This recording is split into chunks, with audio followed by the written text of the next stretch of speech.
রাধে রাধে রাধা গোবিন্দ বলো, আমার রাধা কৃষ্ণের গলার মালা ঝলমল ঝলমল ঝলমল করে। আজ আমি মায়াপুরে ওই নিরামিষ বিরিয়ানি আমি করে দেখাবো। দেখতে পাচ্ছেন আমি জল বসিয়েছি। প্রথমে আমি তেজপাতা দিয়ে দিচ্ছি জলের মধ্যে, এলাচ দারচিনি আমি দিয়ে দিলাম, আমি একটু নুন দিয়ে দিলাম। এরপর চাল আমি একটু ভিজিয়ে রেখেছিলাম, এরপর দেখুন আমি এই চাল আমি এর মধ্যে দেবো, তারপরে আপনাদেরকে দেখাচ্ছি। আচ্ছা আমি তখন চাল বসিয়েছিলাম, আমার দেখুন ভাত হয়ে গেছে। আমি ভাতটা এরপর নামিয়ে রেখে দিয়েছি। এরপর দেখুন কড়াই আমি একটু সাদা তেল দিলাম, বুঝলেন।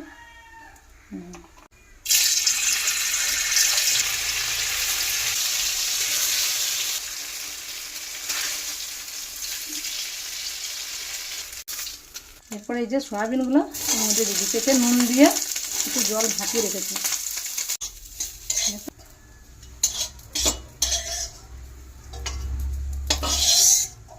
এরপরে এই কড়াইয়ের মধ্যেই আমি আবার তেল দিয়ে দিলাম, সাদা তেলে রান্না হচ্ছে।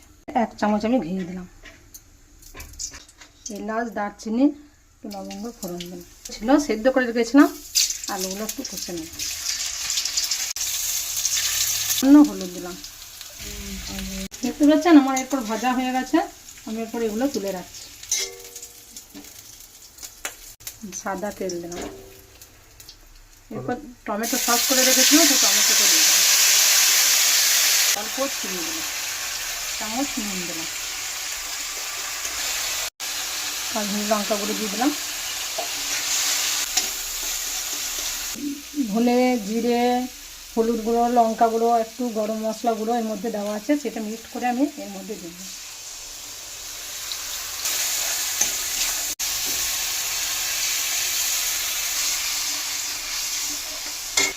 কেটে রেখেছিলাম আলুগুলো দিয়ে দিলাম, এটা সয়াবিন, এরপর পনির দিলাম।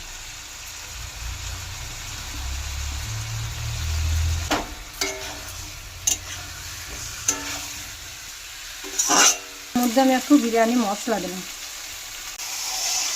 এখন আমি যে রান্নাটা করছিলাম এই দেখুন হয়ে গেছে। এরপর আমি বিরিয়ানিটা তৈরি করব। দেখুন এরপর আমি এতে তেজপাতা দিলাম, এর মধ্যে আমার রান্নাটা হবে। দেখতে পাচ্ছেন কীভাবে সুন্দর ভেজে ঝরা ঝরা ভাতগুলো।